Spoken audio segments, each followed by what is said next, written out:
Assalamualaikum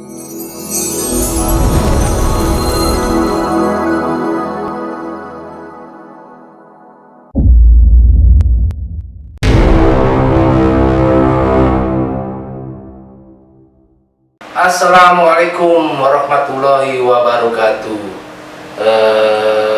Selamat pagi bro. Pagi bro. Oke. Salam hangat kita. Pagi hari. Saya ada Yayan. Kita panggil Bro Yayan ya. Dia salah satu komunitas pemuda ya. Indonesia pendukung Anies. Wah keren banget. Keren ya. Kopi pas. Kalau kita singkat kopi pas, cocok buat anak muda. Betul, pagi-pagi ini lagi ngopi ya. Oh iya. Kita lagi ngopi ya. Ngopi. Kita ada di ruangan podcast P24 yang cukup sederhana. Iya. Sederhana nih. Keren. Di lantai 2. Mantap. Dan alhamdulillah pagi ini kita bisa kumpul ya.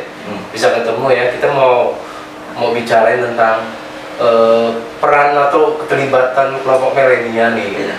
Sekarang kalau saya lihat beritanya kan atau datanya hampir 40% tuh kelompok milenial nanti akan bergabung di di pesta yang demokrasi nanti 2024. Karena ini pemilih baru nih kelihatannya. Hampir banyak 40% lah. Kalau lihat dari data pemilih baru ya. Nah, kira-kira apa nih menurut lo sebagai anak muda nih? Anak muda ya. Karena lo kan komunitas di anak muda nih. Kebetulan pendukung Pak Anies ya. Di pagi ini, di kopi pagi ini, acara dengan Kopi Pas bersama P24, relawan Anies P24. Kita ingin bedah dikit ya. Apa sih yang lo ketahui tentang keterlibatan pemilih pemuda khususnya milenial nih?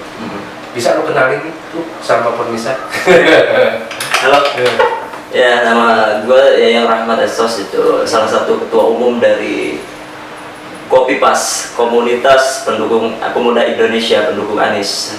Salah satunya kenapa gue bikin salah satu wadah komunitas seperti ini ya, karena itu salah satu bentuk kekhawatiran gue kepada generasi muda saat ini ya kan. Kenapa? Karena generasi muda saat ini itu mereka perlu sentuhan dan arahan.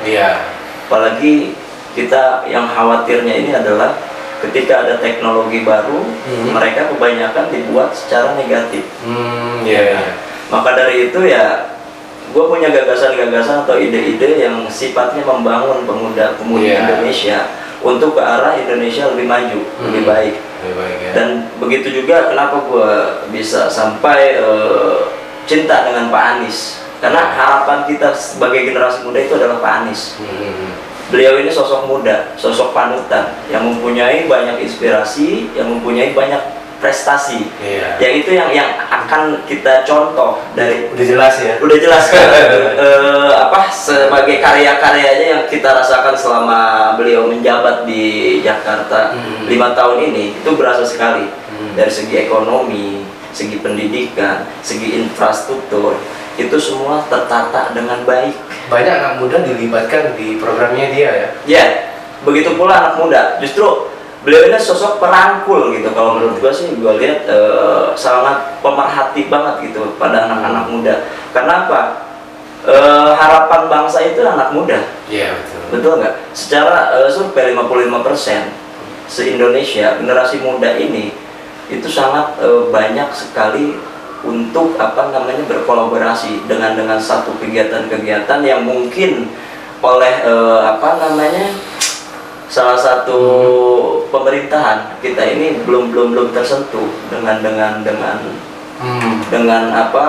beberapa program ya, karena mereka mempunyai satu kreativitas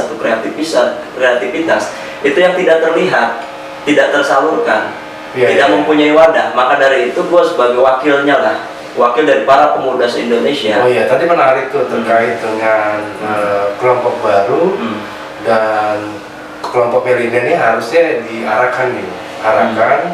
Artinya kan dia bingung nih, apalagi zaman gadget nih ya. Betul. Zaman teknologi kan banyak ya.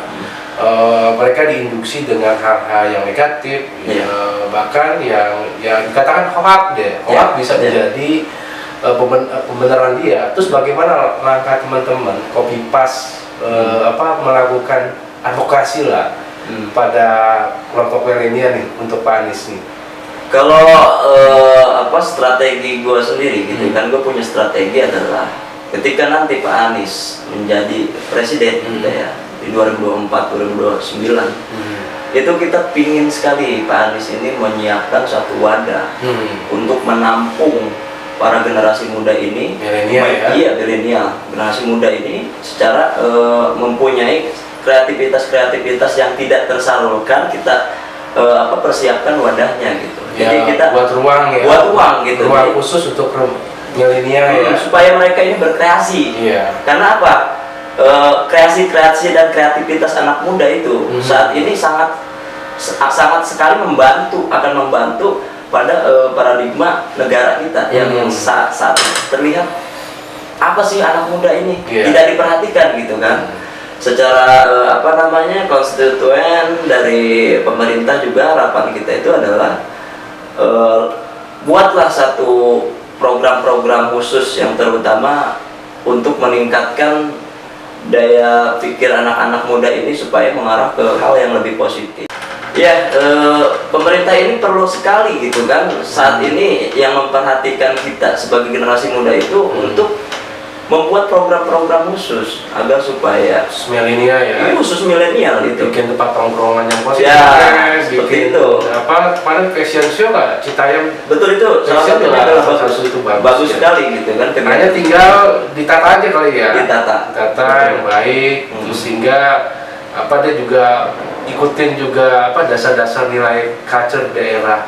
Betul, Indonesia ya. Ini kekhawatiran kita itu adalah pandangan gua sendiri ya terhadap seni, budaya, pendidikan, ya kan, sampai ke politik, paham politik. Anak-anak muda ini perlu mereka merasakan, perlu mereka ini meningkatkan lagi, karena tergerus dengan perkembangan zaman di era sekarang, ya kan, seni, budaya, pendidikan dan politik ini hilang secara perlahan gitu kan. Itu kekhawatiran kita sebagai generasi muda. Maka dari itu harapan kita adalah ketika nanti Pak Anies di 2024 menjadi presiden, tolonglah perhatikan kami sebagai generasi muda, ya kan. Pak Anies diminta perhatiin nih, dia anak muda nih ya. Jadi jiwa muda saya ini sangat berapi sekarang ini, karena yang tadi saya bilang di awal, kita ini mempunyai kekhawatiran yang tinggi gitu kan, tentang anak-anak. Itu menarik sekalian ya, dimana memang kelompok milenial memang juga harus diperhatikan, apalagi ini porsinya besar nanti di dalam pemilih pemula nih, 40% ya, artinya di kumulatif jumlah penduduk 40% itu pemilih baru. Nah pertanyaannya begini ya, apa yang akan didorong sama Kopipas nih, namanya keren nih Kopipas. Kopipas ini untuk mengakselerasikan untuk kelompok milenial di dalam masuk di dalam ranah politik nih. Ya. Kalau salah satu ide-ide dari gua sendiri gitu ya kan, gua bergerak dalam satu kegiatan-kegiatan yang sifatnya sosial, ya kan, yang sifatnya merubah habit dari yang negatif ke positif. Itu adalah kita menyediakan satu sekolah politik.